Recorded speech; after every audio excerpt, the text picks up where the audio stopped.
Esta es una prueba para poder evaluar la función renal, la función del riñón, ¿no? Como un órgano importante. En el organismo tenemos órganos importantes y no solo es el sistema nervioso central, o sea, el cerebro, ni el corazón, sino también el pulmón, el hígado, el riñón, son órganos importantes. Si estas fallan en su funcionamiento, sobreviene la enfermedad o la muerte. Entonces, resulta evaluar cuánto de daño tiene el riñón en caso sospecha, ¿no?, de daño renal. Pues para eso seguimos con una serie de pruebas. Habíamos hablado de las pruebas, por ejemplo, que se sacan de la sangre suero, y en ella evaluamos el BUN y la creatinina. Y ahora en la orina, veamos entonces rápidamente en el examen de la orina, también conocido como EGO. Tenemos examen físico, examen químico y examen microscópico. 3 exámenes básicamente, ¿no?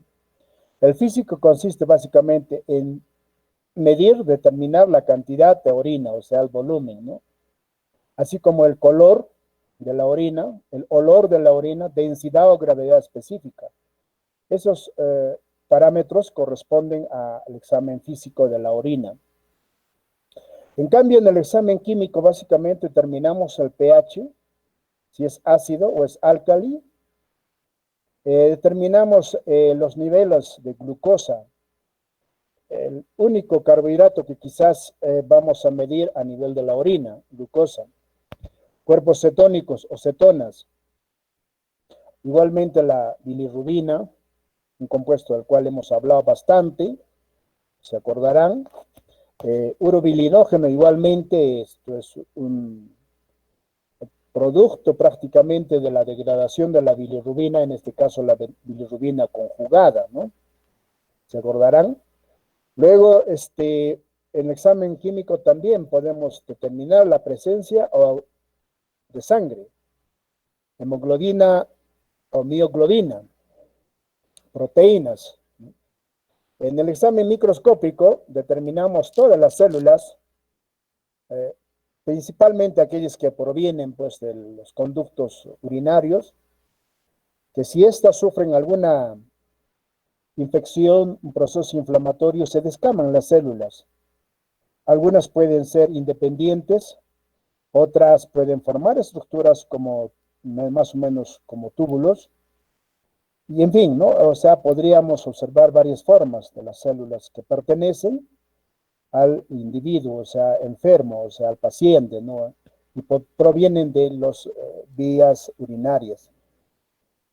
Podemos observar cristales generalmente cuando hay cálculos biliares que se forman en los uréteres, ¿no? Y es muy común en alguna especie animales, ¿no? No solamente en humanos, es muy común eso, especialmente, por ejemplo, yo solía observar casos en corderos, en Chiquiambilla, procedente de aquellas madres que eran alimentados con trébol. Entonces, se formaban cristales, ¿no?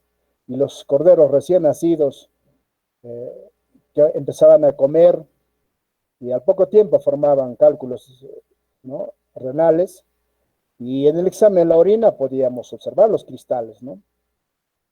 Igualmente podemos observar en el examen microscópico eritrocitos, leucocitos, especialmente neutrófilos, grasas, cilindros, bacterias, parásitos, levaduras, hongos, todos esos agentes patógenos, también podemos observar en el examen microscópico. Entonces, el examen lo hacemos de la orina de 3 ángulos, desde el punto de vista físico, químico y microscópico. Va a venir una torrencial lluvia, pero esperamos a ver hasta dónde podemos. Bien, volumen, color, aspecto, olor de la orina y el análisis mediante la tira reactiva, ¿no? El examen físico, entonces, ya lo hemos visto. La parte química realizamos mediante la tira reactiva, ¿no? La tira reactiva contiene pues hasta 10, hasta 12 parámetros. Bueno, pero los más comunes son los que contienen 10 parámetros que medir, ¿no? Y eso es sumergir en la orina, y por el cambio de coloración nosotros igualamos al patrón y determinamos la cantidad, las patologías o la consecuencia de las patologías, la presencia de glucosa, proteínas, en fin. El volumen viene a ser la cantidad de orina. Un poco difícil determinar en los animales, pero hay ahora dispositivos que se colocan para poder medir la orina 24 horas en un animal enfermo, ¿no? Es posible medir. No es tan sencillo como en medicina humana, por eso quizás dice ahí en veterinaria es difícil de evaluar si el paciente no está bajo control. Obviamente tiene que el paciente estar bajo control, pues, ¿no? Entonces la micción no es más que un proceso de vaciado de la vejiga urinaria, ¿no? Eso hay cuántas veces puede orinar el animal al día, generalmente 5 o más veces al día, ¿no? O bueno, eso depende también muchas veces de la especie animal, ¿no? En caso de humanos, por ejemplo, el volumen no es inferior a 500 ml ni superior a 200 ml en 24 horas, ¿no? O sea, hay un límite inferior y un límite superior. Factores que van a influir en los hábitos urinarios, básicamente ingesta de líquidos, dieta, ¿no? Aquel paciente que está recibiendo una terapia a base de líquido, una inyección, por ejemplo, endovenosa de líquido, va a tener que miccionar más, ¿no? Si está bebiendo igualmente, ¿no? O tiene una dieta blanda, con alto contenido de agua, igual, ¿no? Entonces, comparativamente entre dietas va a variar y también de acuerdo a la cantidad de líquido que puede ingerir vía bucal o vía endovenosa, ¿no? Los factores de estrés son sumamente importantes, el estrés psicológico. Cuando un paciente está sometido a un miedo, orina más, la frecuencia incrementa también, ¿no? Entonces el volumen también va a ser más, ¿no? El nivel de actividad, si hacemos un buen ejercicio, corremos, el animal corretea, se ha cansado, sudado, entonces obviamente que van a tener que necesitar más líquido y eso puede influir, por ejemplo. El sudor puede hacer que se pierda el líquido y la cantidad de orina puede disminuir, ¿no? Los procesos patológicos, medicamentos, todos ellos también influyen en la cantidad de orina, ¿no? Hay algunos términos relacionados a las alteraciones del volumen. Por ejemplo, disuria, que es una micción bastante difícil, dolorosa. Polaquiuria, micciones frecuentes de estado, especialmente debido a tratamientos con diuréticos. Micturia es una micción nocturna bastante frecuente. Poliuria, micciones superiores a 2000 ml por 24 horas. Esto, por ejemplo, en humanos, ¿no? Porque hay una sobrecarga hídrica ¿no? Por vía endovenosa, o por acción de los diuréticos, o en casos de padecimientos de diabetes, que son muy comunes en perros, especialmente, ¿no? En gatos también, pero no tanto casi como en perros. Mientras que en rumiantes, diabetes es muy rarísimo, rarísimo. No es común, hasta casi nulo, ¿no? Oliguria son micciones inferiores a 400 ml por 24 horas, puede ser un signo de insuficiencia renal, ¿no? La anuria, bueno, no hay pues micciones, poquito, menos a 100 ml en 24 horas, y esto es más bien un indicador de gravedad, ¿no? Muy seria. Incontinencia, pérdidas de orina permanentes o por esfuerzo, o sea, incontinencia urinaria, que no puede controlar la orina por fallas en algunos mecanismos de control, ¿no? Retención, bueno, se queda la orina retenida, generalmente esto por obstrucción, ¿no? Por ejemplo, cuando hay un cuadro de prostatitis, esta se inflama, entonces inhibe, hay una estenosis uretral y no puede salir la orina, queda retenida, ¿no? O en caso de tumores que comprimen, ¿no? La uretra, y entonces tampoco puede salir la orina. En casos de insuficiencia renal también, o sea, el riñón no propiamente dicho, tanto por un proceso inflamatorio en el parénquima renal, eso no puede funcionar, ¿no? Entonces el líquido aumenta y provoca un aumento de la presión del interior del riñón. La orina es además un caldo excelente de cultivo para las bacterias, especialmente aquellas bacterias que convierten, por ejemplo, la urea, el nitrito, en fin, todo eso, ¿no? Veremos. Veamos entonces el color. El color, como ven ustedes, muy variable entre especies animales. Puede ser rojo, café, amarillo, etcétera. o una combinación de estas, ¿no? Existen circunstancias en las que se modifica el color por especie animal, por la dieta o por la ingesta, por los medicamentos que recibe o por las patologías que está padeciendo el paciente. La bilirrubina es un pigmento que ustedes saben que proviene del catabolismo de la hemoglobina y va a dar pues un color anaranjado, característico, ¿no? Bueno, pero también la bilirrubina, cuando agitamos la orina, aparece espuma. Eso es otro indicador de que hay presencia de bilirrubina. Pero si hay espuma, cuando el paciente micciona, entonces ahí se forman grandes cantidades de espuma, podríamos decir que esta orina contiene proteína. Estamos frente a un cuadro de proteinuria, generalmente mayor a 10 gramos por litro. Entonces, ese es, como se llama la espuma, es un indicador de presencia de albúmina. O sea, la proteína que va a estar muy frecuentemente presente en la orina es la albúmina, quizás porque es la más abundante del plasma sanguíneo. Y la albúmina, recordarán ustedes que se forma casi en un 90% en el hígado y un 10% en el riñón, ¿no es cierto? Bueno, entonces tenemos ahí, en esa figurita tenemos A, B, C, D, E, ¿no es cierto? Entonces la A corresponde pues a una orina normal. Bueno, es una orina normal, pues vean ustedes la coloración. La B es ambarina o turbia, o sea, ligeramente comparado a lo normal a la A.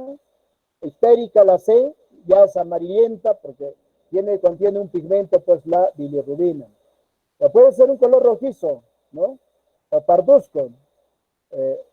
Bueno, en este caso los caballos, mulos y asnos presentan una orina espesa y amarilla, que en todo caso es normal, ¿no? Para esta especie animal. En el cuadro inferior podemos apreciar el color amarillo ligero o color ámbar. Bueno, eso es normal, ¿no? Y esa normalidad es debido por los urocromos, ¿no? Urocromos, pigmento que da esa coloración. Pues ustedes saben que el urobilinógeno o la urobilina, el urobilinógeno se transforma en urobilina y va a estar presente en la orina, y este es el pigmento responsable de la coloración normal de la orina, que es color amarillento ligero, ¿no? Bueno, puede ser también de un color incoloro o claro, orina muy diluida, amarillo muy oscuro, extremadamente concentrado, densa, puede indicar la presencia de bilirrubina.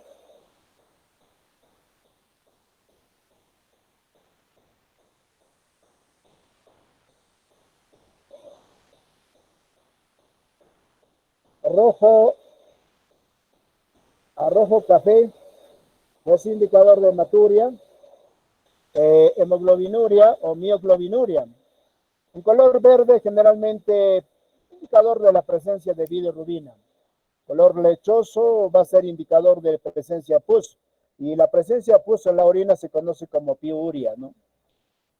Cristaluria puede ser la presencia de cristales en cantidad en la orina, como les explicaba de estos cuadros de cálculos renales en corderos, ¿no? O lipiduria, presencia de grasa en la orina, ¿no? Entonces, estos casos generalmente van a dar una turbidez mayor igual a 4 cruces, lo cual indica pues presencia de pus, ¿no? Bien, entonces eso es respecto a color. Y cuando hablamos de olor, generalmente este olor es sui generis,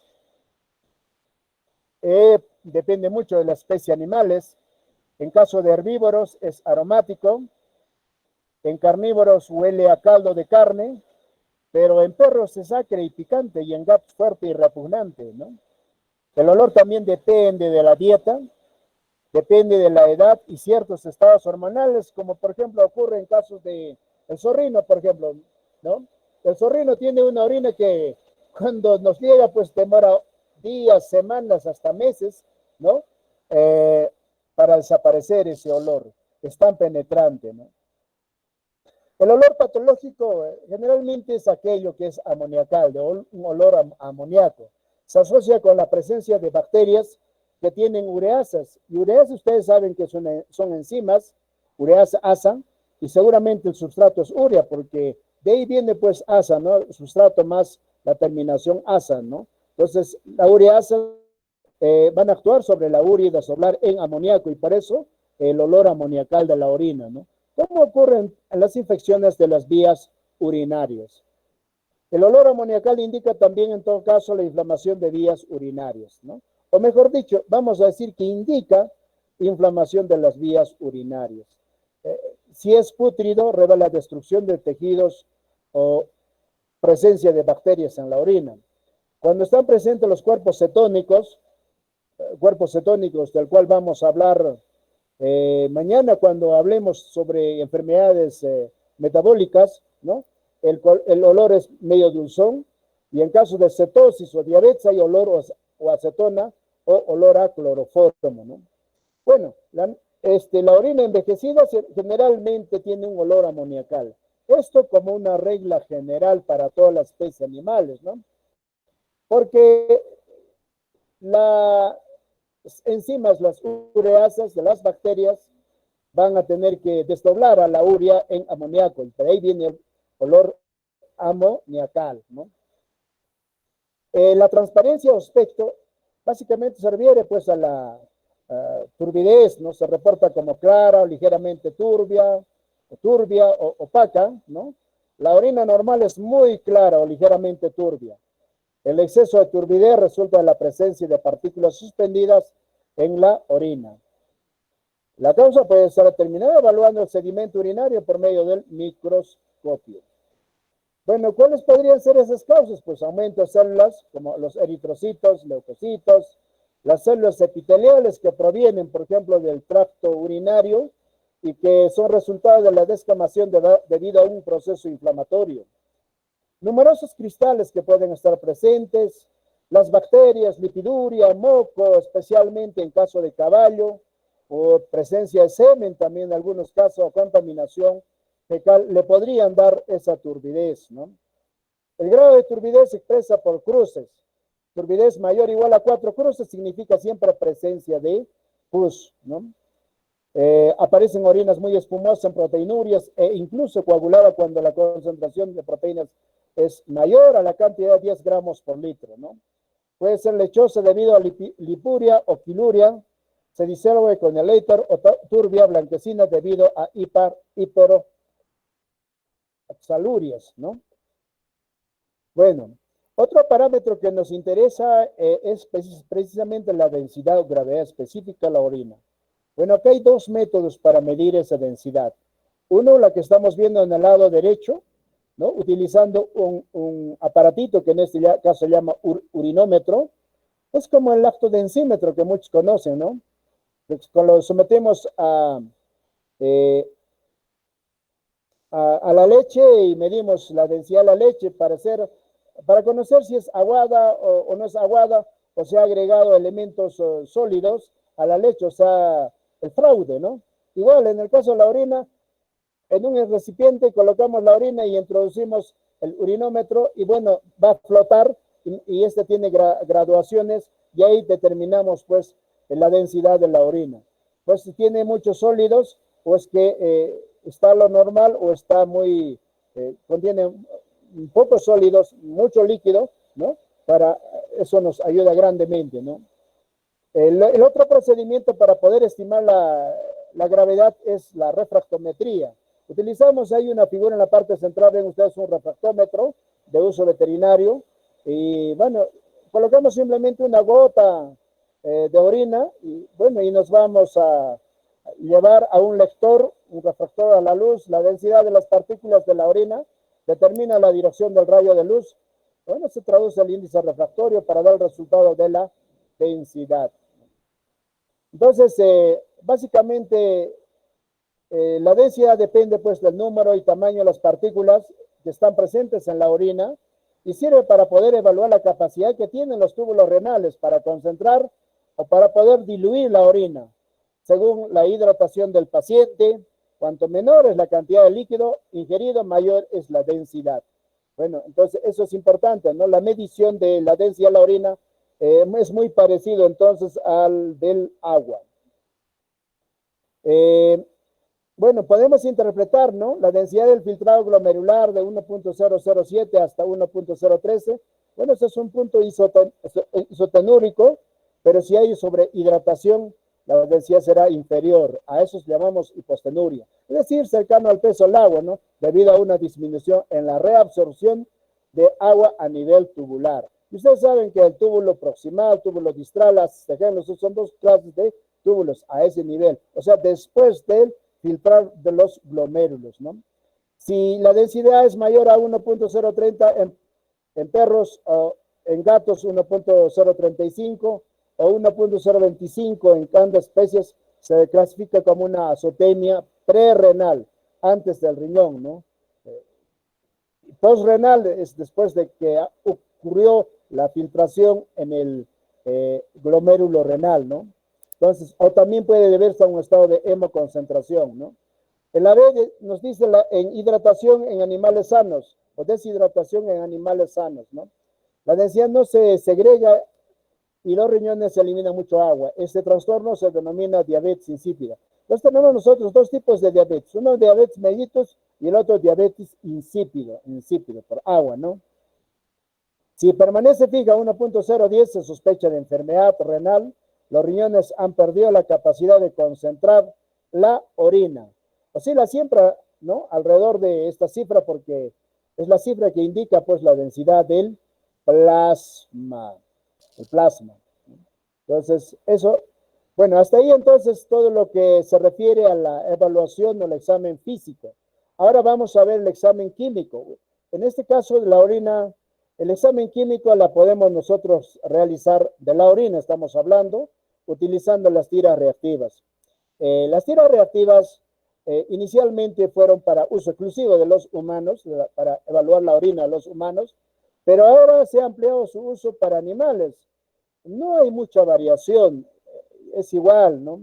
La experiencia nos enseña que esas tiras reactivas para uso humano las utilizamos también para animales, ¿no? Bueno, determina 10 parámetros. Estos son los últimos, aunque tengo entendido que hay hasta de 12 parámetros, ¿no? Entonces, es importante aquí saber primero los valores de referencia para cada especie animal, ¿no? Es así, por ejemplo, para medir la glucosa, para medir la bilirrubina, urobilinógeno, cuerpos cetónicos, nitritos, leucocitos, en todas las especies animales, estos valores son siempre 0, 0, lo que sugiere que cualquier valor que aparezca tiene que ser interpretado, ¿no? Como un resultado de patología, ¿no? A menos que existiendo diferencias entre especies animales, en algunas especies animales existen pues poquísimas cantidades de estos elementos que hemos citado y que son conocidos como elementos trazas, trazas, ¿no? Bueno, el pH y la densidad son parámetros físicos específicos por especie animal. Esos varían de acuerdo a especie animal, no son iguales, ¿no? Esos parámetros del cual les he hablado y que la tira reactiva mide, ahí está la glucosa, proteínas, bilirrubina, urobilinógeno, pH, densidad, hematías, cuerpos cetónicos, nitritos y leucocitos. Son 1, 2, 3, 4, 5, 6, 7, 8, 9, 10 parámetros que mide esta tira reactiva y que en el comercio es posible conseguir esa tira reactiva, no es ningún inconveniente, ¿no? Bueno, el resultado normalmente, la glucosa normal, ¿no? No cero tiene que ser, pues, pero puede haber elementos trazas, una pequeñísima cantidad muy insignificante de acuerdo a especie animal, puede haber, ¿no? Las proteínas siempre van a ser negativas en todas las especies animales, la bilirrubina igualmente, el urobilinógeno tiene que estar presente en la orina como urobilina y eso es algo normal, ¿no? El pH de la orina generalmente varía mucho de especie animal a otra especie animal, ¿no? Pero es 5.5, vamos a decir, ¿no? La densidad igualmente varía, acá tenemos 1.30, los hematíes no deben existir, cuerpos cetónicos, nitritos ni leucocitos, negativo, pero siempre es importante tener como referencia los valores en los casos de los animales. Por ejemplo, para glucosa, los valores de referencia son de 0 hasta 0, o sea, tiene que haber 0,0 miligramos por decilitro. No debe haber glucosa en la orina, pero puede haber, como les digo, alguna especie animal la tienen, ¿no? Piquesísimo que no es detectable por la tira reactiva. Proteínas igualmente 0 a 0, bilirrubina 0 a 0, urobilinógeno igual. El pH puede variar desde 7.4 hasta 8.4, ¿no? Y no es más que una concentración. El pH es el logaritmo negativo de la concentración de hidrogeniones, ¿no? La densidad 5.030 puede variar desde 1.025 hasta 1.035, ¿no? Enematíes, cuerpos cetónicos, nitritos, leucocitos, debe existir nada, cero, en la orina. Entonces, este cuadrito debe ser muy importante como referencia. Sin embargo, cuando estamos evaluando la orina de una especie, debemos fijarnos, pues, cómo serán los valores normales en esta especie animal. Y fíjense que eso varía también de acuerdo al estado de alimentación y también de la dieta, ¿no? Bien, ahora vamos a ver, analizar poco a poco los valores que hemos visto. La glucosa, proteínas, bilirrubina y demás biomoléculas.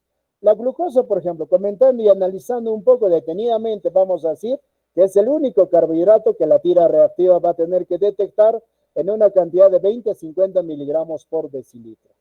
La glucosuria, o sea, la presencia de glucosa en la orina, permanente siempre es indicador de un proceso de inflamación, o sea, siempre es patológico, ¿no? Aparece en la orina cuando los niveles sanguíneos superan el umbral máximo, o sea, el límite superior, ¿no? Como ocurre, por ejemplo, en caso de diabetes mellitus u otros estados hiperglucémicos o cuando disminuye la reabsorción tubular, ¿no? O sea, cuando hay patologías tubulares, o sea, túbulo proximal, distal, a esos niveles podría haber un proceso inflamatorio, una infección, y en ese caso, por ejemplo, sí vamos a ver un incremento de la glucosa también. Ocurre en nefrosis tubular, obviamente, ¿no? Con ausencia de cetosis, en tubulopatías, o sea, todas las patías de los túbulos, ¿no? Renales, tóxicos, por ejemplo, para acción de plomo, mercurio, son metales pesados que van a dañar directamente, no solamente el riñón, todos los órganos le sienten estos metales pesados, ¿no? Pero fíjense, también podemos observar en esos casos un incremento en los valores de glucosa en la sangre, ¿no? En la nefropatía inflamatoria, como son los cuadros de glomerulonefritis, muy común, los clásicos, como patologías en el riñón, ¿no? Aguda y nefrosis, también infecciones por Clostridium perfringens tipo D, por ejemplo, como ocurre en aquellos corderos que padecen de la enterotoxemia, porque el agente causante de la enterotoxemia en corderos es precisamente esta bacteria que estamos leyendo ahí. La glucosa se metaboliza en pocas horas en orinas que contienen bacterias y se puede obtener falsos negativos en orinas con pH bajos y con fuerte presencia de cuerpos cetónicos. Los animales domésticos pueden tener glucosurias transitorias ante el estrés. Esto sí es real, ¿no? ¿Qué cosa es el estrés? Nosotros sabemos que el estrés es un estado patológico en el cual el eje hipotálamo, hipófisis, adrenal se activa, ¿no? Como consecuencia de esta activación de este eje hipotálamo, hipófisis, adrenal, en las glándulas adrenales que están encima del riñón, como que tienen dos capas, la corteza y la médula, la parte cortical, va a liberar pues grandes cantidades de corticosteroides. Y ustedes saben que los corticosteroides son una familia bastante grande y uno de los malos de este corticosteroide es el cortisol. El cortisol tiene una reconocida acción inmunosupresora. Es decir, que por ejemplo está multiplicándose los linfocitos para poder producir anticuerpos o para producir citotoxicidad celular. Bueno, el estrés lo impide, pues lo bloquea. No hay producción de linfocitos, se encuentra. Ahora, en los fagocitos, por ejemplo, los neutrófilos, el neutrófilo está yendo a fagocitar con ganas, va a fagocitar, pero se encuentra con el cortisol en la sangre y se debilita. Bueno, ya no puede cumplir su función, ¿no? Débil. Y esa es la acción del cortisol. Y bajo esas condiciones el patógeno hace lo que le viene en gana, pues, ¿no? Infecta una célula, destruye una célula, a otra célula y produce un proceso inflamatorio. Por eso es importante evitar el estrés, ¿no? Aunque no siempre es, ¿cómo se llama? Se da en la realidad un poco difícil, ¿no? Hablar es también un poco fácil, ¿no? Bueno, pero en lo posible, pues, vamos a ver más adelante cómo podemos evitar el estrés, ¿no? Después de algunos medicamentos igualmente puede haber glucosurias transitorias, o sea, pasajero, transitoria quiere decir glucosuria, presencia de glucosa en la orina puede haber de manera pasajera, también por acción de algunos medicamentos, ¿no? Anestesias, en gatos, perros, por ejemplo, ¿no? Veamos la otra molécula, aparte de la glucosa, las proteínas. Ustedes saben que las proteínas que vamos a encontrar en la orina son proteínas que están circulando en el plasma. Y cuando hablamos de proteínas plasmáticas, dijimos que la proteína más abundante de un peso molecular bastante pequeño es la albúmina. También hay otras proteínas, la ferritina, las globulinas, la alfa, beta, gamma globulinas, también pueden estar circulando. Dijimos que todas estas proteínas en su mayor parte son fabricadas por el hígado, excepto las gamma globulinas. Las gamma globulinas son los anticuerpos, y los anticuerpos básicamente pues son inmunoglobulinas, entonces pertenecen a esta familia gamma globulinas, y todos sabemos que los anticuerpos son fabricados no por el hígado, sino por los plasmocitos, y los plasmocitos son células B maduras, o sea, linfocitos B maduros, ¿no es cierto? Muy bien, entonces, con frecuencia la tira reactiva detecta albuminuria, entonces albumina. Un marcador, albuminuria quiere decir presencia de albúmina en la orina. Un marcador precoz de la enfermedad generalmente está dado pues en cruces. Una cruz es cuando hay 100 miligramos por decilitro de proteínas, ¿no? Dos cruces 200, tres cruces mayor a 200 hasta 1000 y cuatro cruces más de 1000 miligramos de proteínas por decilitro de orina, ¿no? Entonces, con frecuencia la proteinuria, la presencia de proteínas en la orina, es la primera y la única anomalía observable en animales con enfermedad renal. Pues esto es importantísimo, ¿no? Proteinuria, si hay proteína en la orina, ya nos está indicando una enfermedad renal. Por eso nos dice que es la primera y la única anomalía observable en animales con enfermedad renal. Pero antes hay que descartar estos aspectos. Hemoglobinuria, o sea, hemoglobina en la orina, que puede tener otra causa, dijimos, ¿no? Las enfermedades causadas por anaplasma, babese, todos esos, leptospira, son caracterizados también por presencia de hemoglobina en la orina, y hemos dicho es una coloración rojiza, ¿no? La mioglobinuria, o sea, esa presencia de mioglobina. La mioglobina es similar, una proteína compleja, similar a la hemoglobina, pero que solamente transporta oxígeno a nivel del tejido muscular, ¿no? No circula en la sangre como la hemoglobina. Circula solamente circula en la sangre, sí, pero a nivel del tejido muscular, valga la aclaración, ¿no? La hematuria es la presencia de sangre entera a nivel de la orina. Bacteriuria, pues presencia de bacterias en la orina, ¿no? La proteinuria, entonces, renal, es renal si aparecen cilindros. Ahora, o sea, pueden aparecer cilindros. Son células que forman un aspecto de cilindro en el sedimento urinario y suele asociarse con hematuria o macroscópica o microhematuria. La proteinuria aislada y persistente asintomática también indica enfermedad renal. La proteinuria funcional transitoria puede encontrarse en animales que presentan alta fiebre. Fíjense, la proteinuria transitoria, al igual que la glucosuria transitoria, ¿no? Es importante. La proteinuria transitoria, a diferencia de la glucosa, obviamente son biomoléculas muy diferentes, ¿no? Entonces, la proteinuria transitoria se puede observar en aquellos animales con alta fiebre, o aquellos que han presentado convulsiones, o aquellos que o están padeciendo un cuadro de estrés. Ya lo hemos explicado que es cosas el estrés, en qué consiste y por qué es malo el estrés, ¿no? Temperaturas extremas, ejercicios físicos, en fin, y rara vez tiene importancia clínica, ¿no? Rara vez tiene importancia clínica. Muy bien, entonces eso es de esas dos moléculas. Veamos ahora bilirrubina, urobilinógeno.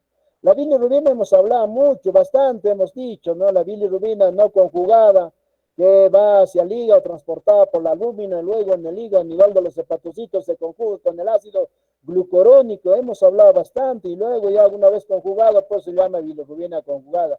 esta diferencia, la bilirrubina no conjugada, es hidrosoluble, o sea, se puede mezclar con líquidos y así es transportada con la bilis hacia la primera porción del intestino, ¿no es cierto? Se acordarán, ¿no? Estos son causantes de la ictericia, hemos hablado de ictericia prehepática, hepática, posthepática, entonces es cuestión de que ustedes recuerden un poquito estas terminologías. ¿Ya dieron examen? Sí. No, todavía no han dado examen de estas ictericias, van a dar recién. Bueno, pero desde ya les digo, es importante saber, igual más también en el riñón hay, pues, ¿no?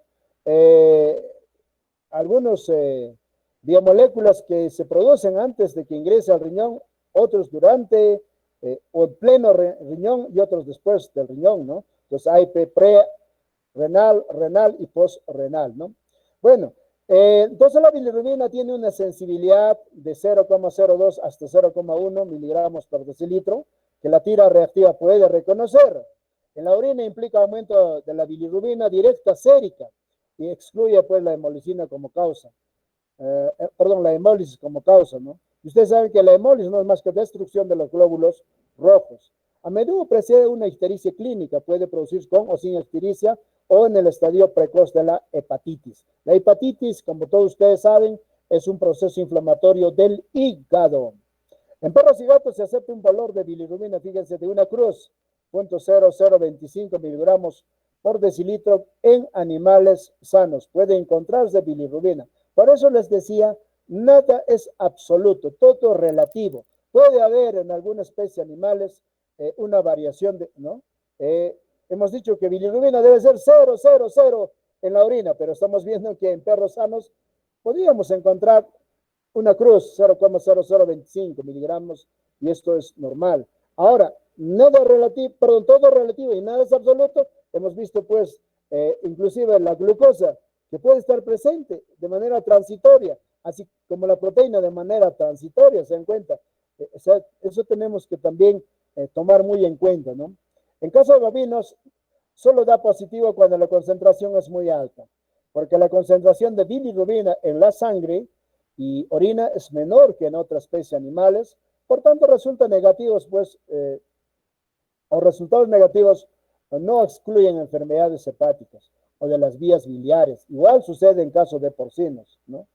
Ictericia hepática en perros, gatos, rumiantes y cerdos cuando los valores son de 2 cruces de bilirrubina y hay presencia de urobilinógeno, 2 cruces. La ictericia prehepática y obstructiva o obstructiva en caballos muestra valores de bilirrubina hasta de 2 cruces y urobilinuria 0,0. Entonces, como ven, varía mucho de especie animal a otra especie. Nada es igual, lo mismo, no es regla, ¿no? Hay una variación.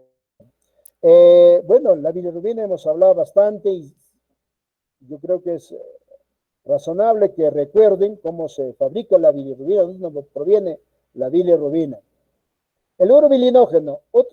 Urobilinógeno es un pigmento también que resulta de la degradación de la bilirrubina conjugada, ¿no es cierto? Se acordarán ustedes, ¿no? Sale juntamente a la primera porción del intestino con la bilis, pero el peristaltismo va empujando a este bilirrubina conjugada hacia el intestino grueso y normalmente en todas las especies animales, eso depende también de la edad, hay pues gran cantidad de bacterias allí presentes a nivel del intestino grueso. Estas bacterias entonces degradan a la bilirrubina directa, bilirrubina así pues conjugada, ¿no? Hasta convertirlo en urobilinógeno. Y ahí está el origen, ¿no? Entonces el urobilinógeno se forma en el intestino grueso por reducción bacteriana de la bilirrubina que proviene de la excreción biliar, específicamente la bilirrubina conjugada. En condiciones normales, solo una pequeña parte del urobilinógeno es eliminado por vía renal, o sea, se reabsorbe, pero la otra parte se va con las heces y se convierte en estercobilina. Y estercobilina, entonces, es el pigmento que da la coloración a las heces, ¿no? La tira es positiva en el caso de hemólisis aumentada. Cuando la hemólisis hay una destrucción de glóbulos rojos aumentado, entonces es muy positiva, ¿no? El urobilinógeno. Ictericias hemolíticas, o sea, aquella ictericia, la coloración amarillenta de la piel, de las mucosas, que son resultados de hemólisis, ¿no? Y al término hemólisis sabemos nosotros que es la destrucción de glóbulos rojos. Hemorragia ística, lesión parenquimatosa hepática, colangitis, resolución de grandes hematomas o grandes infartos hemorrágicos. En esos casos, la tira reactiva detecta al urobilinógeno. La ausencia de urobilinógeno con bilirrubina positiva sugiere obstrucción completa del sistema biliar extrahepático, porque la bilirrubina no llega al intestino y no se detecta urobilinógeno en la orina, obvio, ¿no es cierto? Si no va a llegar al intestino, debería, normalmente sale pues al intestino juntamente con la bilis, y si no sale ahí, estamos hablando pues entonces, ¿no?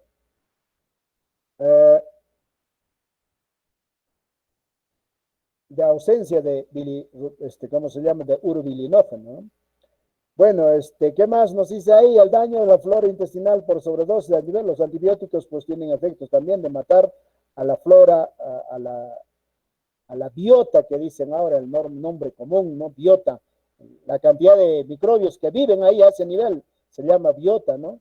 Entonces, a todo eso mata pues también los antibióticos. Puede aparecer reacción positiva de una cruz en caballos y perros sanos y en orina con pH alto. Los vacunos y cerdos eliminan en la orina un metabolito no reactivo y tiene niveles muy bajos de urobilinógeno. Bien, el pH, creo que hemos hablado ya del pH y también hemos hablado de la densidad, pero no está de más hacer un repaso. El pH no es más que el logaritmo negativo de la concentración de hidrogeniones, ¿no? Se esquematiza de esa forma. Define la acidez o alcalinidad, obviamente. El pH normal de carnívoros y omnívoros es neutro, ligeramente bajo. Esto es obvio, o sea, los alimentos determinan también el pH, ¿no? Fíjense, no solamente la orina, sino también de la sangre, ¿no? Por eso se dice, por ejemplo, los alimentos acidificantes, alimentos alcalinizantes. Se dice que son alimentos alcalinizantes, por ejemplo, todas las verduras, las frutas, ¿no? Son alimentos alcalinizantes, aumentan el pH, pero disminuyen el pH, por ejemplo, la carne, leche, queso, esos disminuyen el pH, ¿no? Entonces, ahí también es importante, depende mucho entonces de la dieta del animal, en caso perro, gato, ¿no? Pero si hablamos rumiantes, bueno, ahí hay un poca variación porque no hay mucho cambio, a menos que consuma otras dietas, ¿no? Por eso nos dice que en herbívoros es discretamente alto, o sea, un poco más alcalino, pues porque su alimentación es más vegetales, son vegetales, no es que es más, sino son vegetales, pues, ¿no? Por eso es alcalino la orina, en casos de rumiantes, ¿no? Y entonces la dieta influye grandemente. Entonces, por eso nos dice que el pH se afecta por la dieta, ¿no?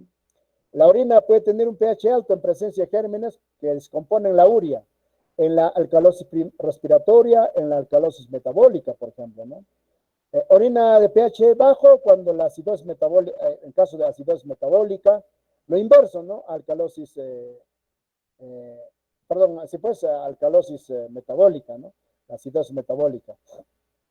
Medicación acidificante, como por ejemplo el caso de cloruro de amonio, diarreas graves, insuficiencia respiratoria o presencia de enfisemas. Para que el pH tenga un valor diagnóstico, es necesario conocer la situación clínica del paciente, el animal. Bueno, la densidad, ¿qué vamos a decir? Es una medida del peso de los solutos en agua. Así, esa es la definición de densidad. Una orina con densidad 1,01 kilogramos por litro es 1% más pesado que el agua. Su valor está relacionado con el grado de hidratación del animal. Para este indicador se necesitan los valores de referencia para cada especie animal. De rumiante es más adecuado evaluarlo mediante refractometría. Bueno, se recomienda, pues, no siempre el urinómetro es ideal, ¿no? Para rumiantes se recomienda, ¿no? La orina es isotenúrica cuando presenta básicamente menores a 1000, por 1.008, 1.012, ¿no? Kilogramos por litro. Deberá descartarse enfermedades renales y se indique exámenes de urea y creatinina en la sangre. La urea y la creatinina no se determinan en la orina, se determinan en la sangre, ¿no? La densidad puede estar aumentada en proteinuria o en casos también de glucosuria. Bueno, también podemos encontrar hematías, o sea, glóbulos rojos en la orina, ¿no? En todo caso, la tira positiva se denomina hematuria macroscópica. La orina centrifugada muestra hematías en el fondo de tubos y si existe sangre. El hematocrito es menor a 1%, indica pérdida hemática leve. La pérdida de sangre provoca anemia, ¿no? Obvio, si pierde sangre siempre va a tener anemia, ¿no? Solo cuando es masiva, pero la presencia de hematuria con anemia sugiere insuficiencia renal. Esto es importantísimo, ¿no? Si hay hematuria, o sea, presencia de orina en la, presencia de sangre en la orina, y además que el paciente tiene anemia, casi siempre podemos decir, ¿no?, de que se trata de insuficiencia renal o una enfermedad sistémica, ¿no? Entonces, estamos ahí ya diagnosticando, ¿no? La hematuria al principio de la micción significa afección uretral, y si es al final de la micción, indica pues hemorragia a nivel de la vejiga, y si es en todo el transcurso de la micción, nos indica pues un daño a nivel renal, ¿no? Entonces, eso es muy importante. Se está orinando al principio, durante toda la micción, ¿no? O solamente al final de la micción, en fin. Entonces, en esos casos es importante reconocer a la patología de la orina. En caso de nitritos, se produce por hipercatabolismo proteico o lisis celular, ¿no? Un resultado positivo indica presencia de bacterias que reducen pues, nitratos hasta nitritos, así como lo hemos visto que los ureasos, ¿no?, van a dar lugar a al amoníaco, pues, ¿no? Igual también acá las bacterias pueden reducir nitratos a nitritos, ¿no? Aunque no todas las orinas de los animales contienen una cantidad suficiente de nitratos reducibles, lo que puede dar lugar a falsos negativos. De igual forma, cuando la infección se debe a la presencia de gérmenes no formadores de nitritos. Los nitritos positivos acompañados de orina turbia y olor fétido nos orientan la infección con bacterias reductoras. También podemos determinar los cuerpos cetónicos y de esto vamos a hablar mucho, bastante vamos a hablar, ¿cómo se llama?, en nuestra clase próxima, el día de mañana, ¿no? Cuerpos cetónicos son responsables de los cuadros patológicos conocidos como cetonuria, ¿no?, o cetosis, especialmente muy común en vacas lecheras, poco antes, durante o poco después del parto, o sea, durante el periodo de transición, ¿no? Estas son consecuencias del metabolismo de carbohidratos hacia las grasas, ¿no? Los cuerpos cetónicos son tres básicamente. La beta-hidroxibutirato, que es el más abundante, en un 79%, el acetoacetato, o conocido como ácido acetoacético, el 20%, y la acetona en un 1%. La tira reactiva no detecta el beta-hidroxibutirato, esto en la orina. Entonces, ¿quién lo detecta? ¿Cómo se mide la beta-hidroxibutirato, que es el principal representante de los cuerpos cetónicos? Hay un kit específica para beta-hidroxibutirato. Lo que hay que tener es paciencia, ¿no? Bien.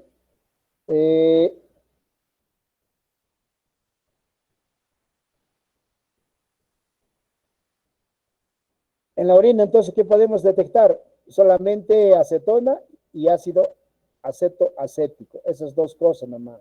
En cambio, la beta-hidroxibutirato se detecta en la leche, y utilizando ese kit, ¿no?, que ya les he indicado. Pero en la leche también podemos detectar la acetona y el acetoacetato. Sí, los tres cuerpos cetónicos se pueden detectar en la leche, pero en la orina solo y únicamente el acetoacetato y la acetona, ¿no? Eso es nada más. En cambio, la tira reactiva, estamos hablando, ¿no? La tira reactiva no detecta la beta-hidroxibutirato. Bueno, la cetosis en vacas lecheras, hemos dicho, lipidosa hepática en perros, bueno, también la lipidosa hepática en vacas también hay, ¿no? El hígado graso, ¿cómo no? En los humanos muy común el hígado graso también, en todas las especies, ¿no? No en todas las especies, yo mentiría, y creo que lipidosis hepática solamente en vacas lecheras, en perros y en gatos, ¿no? No conozco en otras especies animales, no hay muchos reportes, ¿no? También en ovinos, sí, claro, conoció la toxemia de la preñez, gestación, ¿no? Cetonurias de vacas gordas, bueno, son factores preisonentes. Cuando las vacas lecheras están muy engordadas, entonces suelen producir, pues, cuerpos cetónicos y también lipidosis hepática, ¿no? Hígado graso, ¿no? Gestaciones gemelares son casi factores predisponentes, más bien en ovinos, ¿no? En ovinos. Cetoacidosis se utiliza también en diagnóstico de diabetes cuando no se dispone sangre. La cetonuria es fisiológica en vacas lecheras lactantes y en ayunos prolongados y puede ser falsos positivos con fiebre alta y anorexia. El diagnóstico de cetosis se confirma con la determinación de cuerpos cetónicos en la leche recién ordeñada. El leucocitos también en la orina se puede detectar con la tira reactiva, sí se puede detectar, ¿no? Nos indica presencia de enzimas, o mejor dicho, la enzima esterasa leucocitaria, básicamente de neutrófilos, ¿no? Dando resultados positivos en caso de procesos inflamatorios de origen bacteriano. Bueno, en la tira reactiva se recomienda que debe leerse, ¿no? La lectura debe realizarse con un lector electrónico para evitar la subjetividad, ¿no? La tira reactiva y el lector deben estar validados para uso veterinario. Bueno, en nuestro medio, este equipito lector de la tira reactiva no la tenemos, solamente comparamos con un patrón, ¿no? Que viene en el mismo frasco. Examen del sedimento urinario. Bueno, hasta ahí hemos hecho el examen químico, hemos visto el examen físico, ahora químico, y ahora, ahora vamos a ver el examen del sedimento urinario. O sea, la presencia de ciertas moléculas, sustancias químicas que van a estar presentes en la orina, dando algunas formas, ¿no? Por ejemplo, entonces el examen del sedimento de la orina sirve para diagnóstico de infección del tracto urinario o bacteriuria asintomática. Los hallazgos de células, cilindros, cristales indican patologías dependiendo de su tipo y cantidad. Para eso centrifugamos la orina, recuperamos el pellet y observar en el microscopio de campo claro en contraste de fase o con luz polarizada. El sedimento de la orina se puede teñir con varios colorantes, ¿no? Para observar las estructuras que nosotros tenemos en intención. Por ejemplo, coloración Gram se hace para poder observar bacterias Gram positivas o Gram negativas. Si se necesita descartar la leptospira, igualmente previa a la centrifugación, ¿no? Podemos nosotros observar en microscopía de campo oscuro, contraste de fase 2 o 3. Podemos observar entonces el sedimento urinario, glóbulos rojos, glóbulos blancos y células epiteliales, ¿no? Pueden originarse en cualquier parte de las vías urinarias. Pueden provenir de la sangre. ¿De dónde provienen los glóbulos rojos? De la sangre. Los glóbulos blancos, igualmente de la sangre. Las células epiteliales, estos vienen pues de la pared de los túbulos, ¿no? Cuando estos son infectados o están en proceso inflamatorio, entonces hay un proceso de descamación y es lo que vamos a observar, ¿no? Bien, entonces los hematíes precedentes de alteraciones glomerulares sufren dismorfias estructurales al atravesar la membrana basal del glomérulo, anulares, vacíos, espiculados, mono y polihiderreticulados, fantasmas gigantes, estrellados. Tantas denominaciones puede recibir los glóbulos rojos, que son glóbulos rojos que han perdido la forma, ¿no? Dismórficos, ¿no? Cuando se trata de microhematuria sin afección glomerular, los hematíes son isomórficos. La diferenciación se realiza mejor en contraste fase con luz polarizada. Los leucocitos puede haber normal, como les decía, en alguna especie de animales, ¿no? Podemos contar hasta 7 leucocitos y sí que es normal, pues, ¿no? A 40X, ¿no? Pero en mayor cantidad se asocian siempre a procesos bacterianos. La piuria, la presencia de pus en la orina, básicamente, fíjense que va a dar un aspecto purulento y al microscopio predominan neutrófilos, y los neutrófilos, ustedes saben que siempre va a estar presente en todo proceso inflamatorio agudo, ¿no? Entonces, quizás cuando estos están degenerados, tienen un poco afinidad por el colorante, la presencia de leucocitos o pus en la orina indica inflamación en algún punto de las vías urinarias, casi siempre agudo, ¿no? Eh, Puede también venir de la pelvis renal o de la vejiga, ¿no? Pero siempre va a ser agudas. En animales febriles o con tumores de las vías urinarias y trastornos inflamatorios se puede encontrar leucocituria moderada, ¿no? Leucocituria fisiológica después del ejercicio intenso ocurre generalmente en caballos, perros después de correr. Ocurre leucocituria y puede hacer confundir fácilmente, ¿no?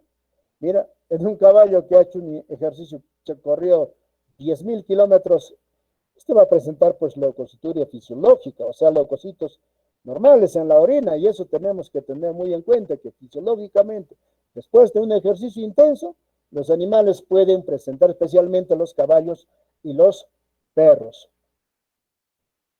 Eosinófilos, bueno, no tanto como neutrófilos, pero sí indican algo, ¿no? Cuando su concentración o la cantidad es mayor al 1% de los leucocitos urinarios, la eosinofiluria aparece en animales con procesos de nefritis intersticial aguda, en caso de glomerulonefritis aguda, en caso de nefropatías por inmunoglobulina A, o sea, estamos hablando de enfermedades autoinmunes, ¿no?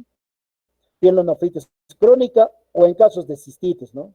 Estos están muy aumentados en neuropatías obstructivas, prostatitis, cáncer de vejiga y el embolismo de colesterol en riñón. Los eosinófilos requieren tinción Hensel, ¿no?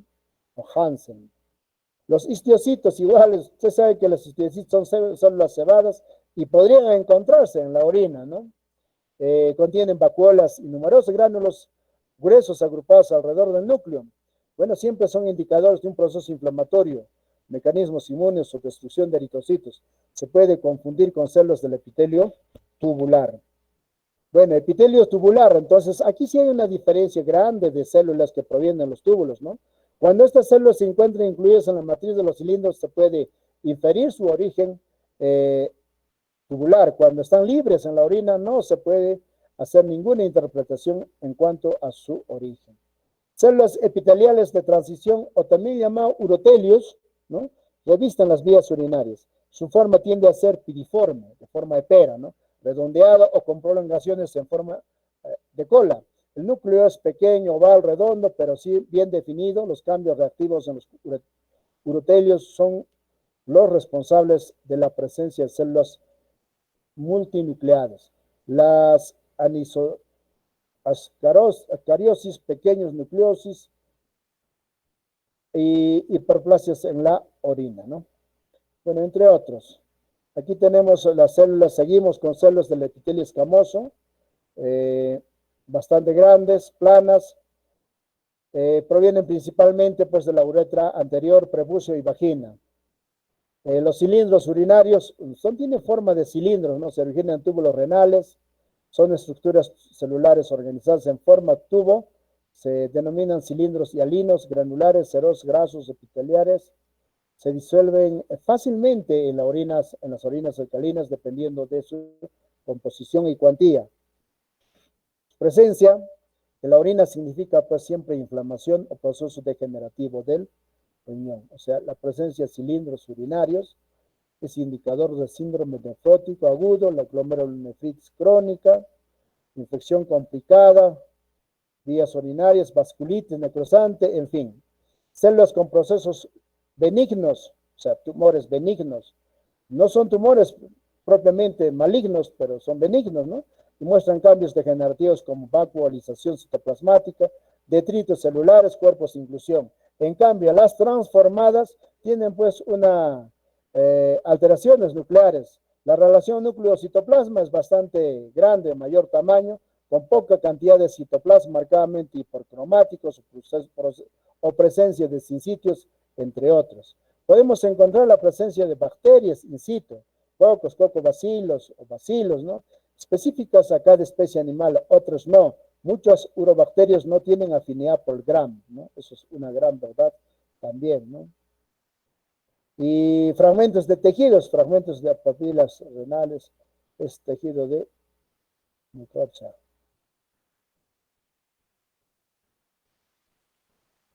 Bueno, acá tenemos un esquema, unos dibujitos ahí, unos esquemas, ¿no? En la parte superior izquierda observamos ahí, esto es observado en el microscopio, un cilindro epitelial.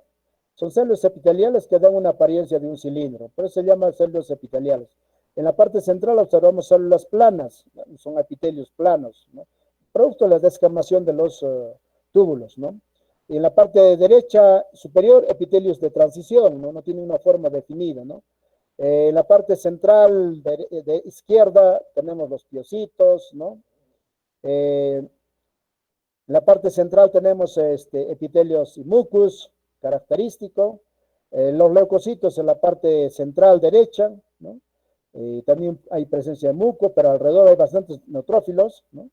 Hematíes y epitelio tubular, ahí vemos un hematíe y epitelio tubular en la parte central, glóbulos rojos hay diferentes tamaños, hematíes isomórficos, fíjense, para formas muy similares, cilindros hialinos, cilindro hialino ahí en forma de L, es un cilindro hialino, ¿no? Podemos observar también otras estructuras, entre otras estructuras básicamente podemos decir que tenemos los cristales, ¿no? O aquellas estructuras contaminantes del sedimento urinario, aparte de los cristales, moco, espermatozoides, microorganismos. Los cristales ya habíamos dicho que son presencia de sustancias químicas medias sólidas en la orina, pueden ser completamente asintomáticas o asociarse con la formación de cálculos urinarios. En determinada cuantía sugiere algún desorden alimentario. El tipo de cristaluria depende del pH de la orina. Los cristales pueden verse con microscopía a campo claro, pero la diferenciación detallada de distintos cristales requiere el análisis en luz polarizada o también otras técnicas. En animales domésticos, los cristales están formados por fosfatos de amonio, magnesio, calcio, fosfato triple, como la estrubita, puede ser de origen infeccioso, y del oxalato de calcio, fosfatos, en algunas especies ácido úrico y cistina. En perros sanos de la raza dálmata se puede encontrar cristales de urato de amonio, ¿no? Entonces eso varía los cristales dependiendo de especie animal, ¿no? Los filamentos mucosos son abundantes en inflamaciones que afectan el tracto urinario inferior o hemorragias del tracto urinario. Son muy llamativos en cuadros de glomerulonefritis aguda, ¿no?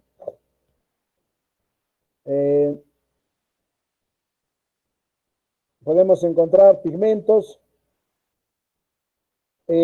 como la hemoglobina, biliar, espermatozoides, generalmente en casos de prostatitis en perros, ¿no? Puede aparecer espermatozoides, ¿no? Tricomonas, un parásito que es muy común, que produce una infertilidad, inclusive pérdida del feto, o sea, abortos, ¿no? Y muy común en animales, ¿no? En machos, los machos son portadores, pero en la uretra o en alguna parte del pene presenta las trichomonas, ¿no? O en el interior, en la uretra, ¿no? Entonces, las hembras también pueden tener en la vagina, ¿no? Estas tricomonas, pero que producen un proceso inflamatorio de estos tractos donde se alojan y también cuando llegan a la placenta producen placentitis, ¿no? Y producen aborto. Entonces, también se puede encontrar estas tricomonas en las orinas, en caso de enfermedades que sufren estos animales, ¿no? Las clamías son bacterias que pueden infectar a las células epiteliales, ¿no? Son intracelulares, se tiñen con STAM y se confirma inmunofluorescencia. La inmunofluorescencia es una técnica, ¿no? Directa o indirecta, pero que sirve para detectar in situ al agente patógeno, sea virus o sea bacteria, ¿no? Podemos encontrar también microsporidios, ¿no? En conejos, ratones, capilaria, plica, leptospira. La leptospira puede estar en la orina, cuando el animal esté padeciendo un cuadro de leptospirosis, ¿no?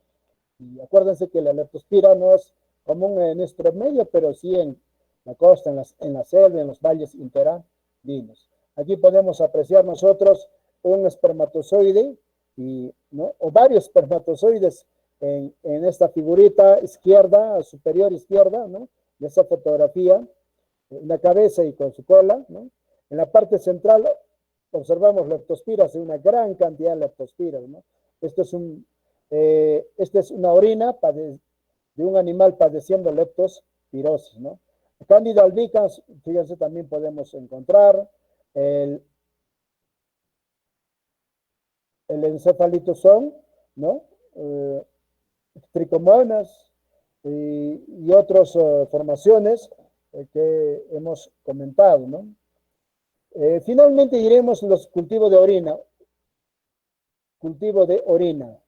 Esto en animales no es muy importante, en rumiantes y otras especies animales, pero sí resulta importante en perros y gatos, ni hablar en humanos, ¿no? Una infección urinaria o una infección renal, siempre se prescribe un cultivo de la orina para poder aislar la bacteria más patógena, hacerle la antibiograma y hacerle el tratamiento respectivo, ¿no? Y así poder curar de cuadros severos de nefropatías, ¿no? Nefropatías. Bueno, ese es el objetivo, pues, de cultivos de orina, ¿no? Y un procedimiento ya que corresponde al laboratorio, ¿no? Bueno, y finalmente tenemos ahí el último cuadrito, hay que nos dice, por ejemplo, que ahí lo vemos a Pablo Neruda. Ustedes saben que Pablo Neruda es un poeta chileno. Bueno, no estoy de acuerdo yo con la chilenización del Perú, pero hay que valorar algunas cosas que tiene Chile, por ejemplo, en sus poetas, ¿no? Y está Pablo Neruda, Gabriela, Gabriela Mistral, casi digo Cristal, porque estoy pensando en Cristaluria, ¿no? Pero Gabriela Mistrales también, pues son personajes muy reconocidos en el mundo. Y seríamos ignorantes querer negarlo, ¿no? Hay que reconocer algo bueno que tiene Chile, ¿no? Bueno, algunos me dirán, pues no, Chile tiene grandes cosas, claro que tiene grandes cosas, pues, pero no en todos son buenos, ¿no? Eh, y este chileno tiene una expresión aquí muy buena, dice, muere lentamente quien no viaja, ¿no? ¿Y cuántos de ustedes viajarán? Pues no lo sé, ¿no? Pero es bueno viajar, ¿no? Quien no lee, esto es lo más importante. No sé cuántos de ustedes están leyendo continuamente. Y ojo, cuando sean viejitos se van a arrepentirse. Si no leen de jóvenes, de viejitos van a ser inútiles. Y si leen ahora de jóvenes, de viejitos van a ser siempre lúcidos, inteligentes, admirables. ¿Ustedes creen que un joven les va a ganar fácilmente? Les ganará, hay que aceptar que el joven siempre nos va a ganar. Eso hay que aceptar. Ustedes nos ganan a nosotros, son más hábiles, más inteligentes, tienen mejor capacidad, o sea, tienen potencial, pero no, eso no lo explotan, ¿no? Pero a ustedes también, los que vienen, les tienen que ganar, eso sí tienen que aceptar, así es la ley de la vida, ¿no? Entonces, hay que leer, pues, para ser lúcidos, ¿no? Y no ser uno más del montón, ¿no? Quien no oye música, la música es parte de la vida, o sea, escuchar música, pues, bueno, hay tantos eh, gustos, ¿no? Pero de clases de música, pero es bueno escuchar. Y esto, pues, también inhibe el estrés, ¿no?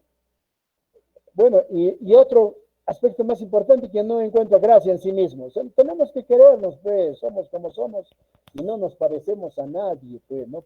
Pues querer es poder, hay que valorarnos, ¿no? Yo soy pobre, pero puedo, pues, ¿no? Y ahora soy pobre, pero mañana voy a ser rico, ¿no? Y así, ¿no? Ese es el temperamento que tenemos que tener, ¿no? No siempre aspirar a ser rico, de repente tener lo necesario, pues, ¿no? Lo necesario, pero no ser egoísta tampoco, ¿no? Ser humilde, la humildad es una característica que pocos tienen, ¿no? Yo conozco mucha gente que son altaneros, creídos, bacanos, de nada sirve, ¿no? De nada sirve si no tienen algo de conocimiento acumulado, ¿no? No se quiere, no se valora. Y la persona que se quiere valora también al resto, ¿no? Valora a sus amigos, valora a todos, ¿no? Esa es una característica que podría yo comentarles en pocas palabras, ¿no? Y a la mano derecha ven ustedes una fotografía que realmente a mí me hace pensar mucho, un poco de filosofía, ¿no? Ven, por ejemplo, tantos muertitos que están ahí, ¿no? Y ven un perrito ahí encima de uno de los muertitos, ¿sí? Encima de una tumba ahí descansando, ¿sí? Por eso quieran más a su perro, porque esos animalitos mueren a tu lado y siempre te reciben con alegría, así estés triste. Bueno, aquí hemos terminado, yo les agradezco.